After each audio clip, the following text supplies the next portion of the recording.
Back across to the turf we go for race number 6. It's a Class 4 event and it's over the 1400 metres. Charmander is on the class drop, crossover noseband comes off.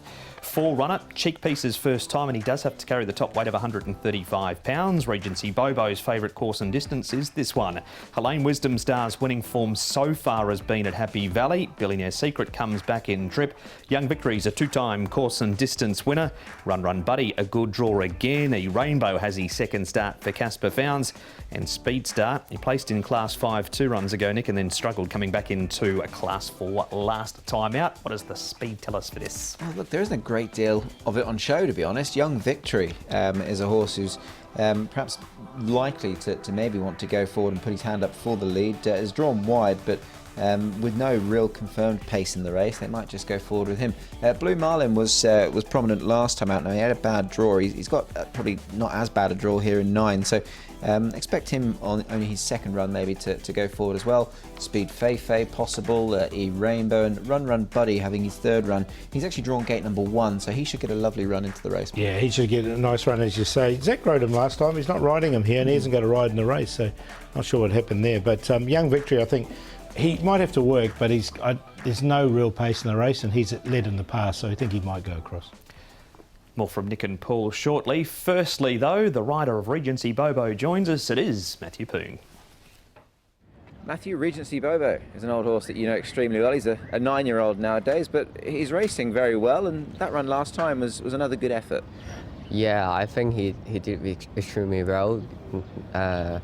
He's very consistent last few starts and just a bit unlucky bit by some strong horses. So I think he still still performed quite well.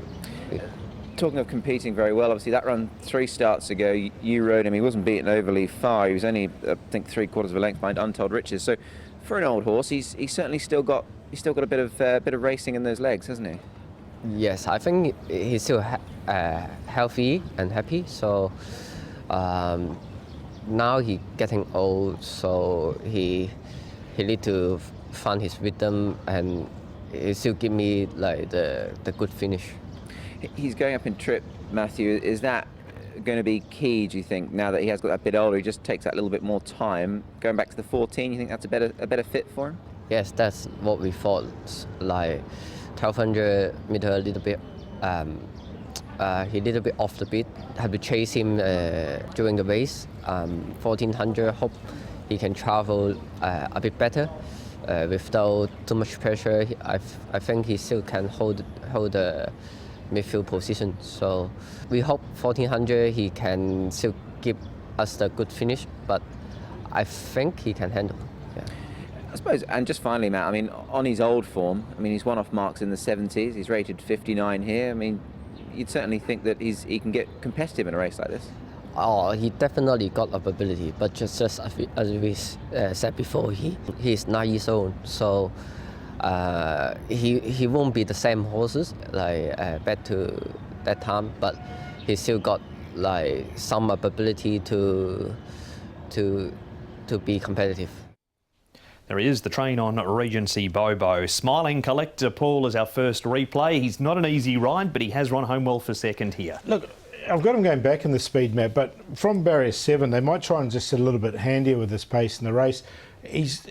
Since he's gone up to 1400 metres, he's by turned me loose, so the 1400 metres looks ideal for him. He did one off shorter earlier in his career on debut, I think it was, but look, he's getting there. He sort of lost his way a bit after that debut run, but I really was taken with this run. I really like this last 50 metres. 1400 metres looks ideal for him at the moment. Yeah, look, he's run home very strongly, hasn't he? And they put him up a pound for that. We'll carry an extra couple in this race, but on the back of that, he's certainly a chance. All right, good push for Smiling Collector. We've got a number of them here. Nick Run Run Buddy, of course, Forerunner was an impressive debut winner. He followed up with this 4th. Yeah, look, and obviously we'll start with a third place, get a Run Run Buddy, who's done nothing wrong in a couple of starts, and obviously Paul made the point there that Zach rode him last time. He doesn't have a ride in this race, and Derek Leung will be back on board, so interesting as to how that's come about. But look, he's drawn well. I thought the run of Forerunner was quite good here. I know he won on debut, and maybe some might have perceived this as a little bit disappointing as a beaten favourite, but he's dropped £10, Paul, and Cheek Pieces are going on this time. Yeah, so he goes in for me. I'm going to put Also, the other horse in as well, which is Run Run Buddy, he's going so well and consistent in his 2 starts. That was bulletproof, winning at any old price, that race. And finally, Paul, E-Rainbow running 4th here. Blue Marlin fades for 8th, but we don't see some of the early work he did in this replay. Yeah, and he's not going to have to do that. There was money for him on debut. He started off a 9 chance after a few good trials for him. He's coming up to 1,400 metres as well, Blue Marlin. He's by Capitalist, so the 1,400 metres shouldn't be a problem for him out of a Dolphin Street mare. So there's plenty of stained blood in there as well. So look, I'm going to include him. Yeah, he's a big horse. He's actually dropped 8 pounds, but he's weighing in at 13.26. So there's plenty of him, and he also got a little bit worked up before this as well in the gate, and he had issues in training, hence a slight little injury that he sustained. So all in all, it probably wasn't the ideal debut, but he did acquit himself quite well. Okay, and he's the last replay for race number 6, Paul, but who are you with? I'm going to go with Smiling Collector. I really like that last run from him. He hit the line strongly. I think he'd be a decent bet here in an open race, so he should come up a decent price. A 4-runner, 1 win and a 4th from his 2 starts, Blue Marlin and Run Run Buddy, 5-2-8-9. 4-runner for me in this race. I've been impressed by both his runs, in fact, to date, and I just feel that he's a horse who will get up over a mile and further in due course, and the cheek pieces going on here might just sharpen him up that little bit. So he'll go on top for me over Run Run Buddy in for 2nd, who certainly looks more than capable of winning a race like this. E-Rainbow I thought was quite eye-catching last time out. That was in that E-Brother race. Wears a tongue tie for the 2nd time, 2nd start for Casper Founds. And Regency Bobo, look, couldn't leave the old boy out. He's racing extremely well, and he does go well at this trip, 2-9-11-3. There you have the preview for race number 6. Run Run Buddy is the early favourite to break through.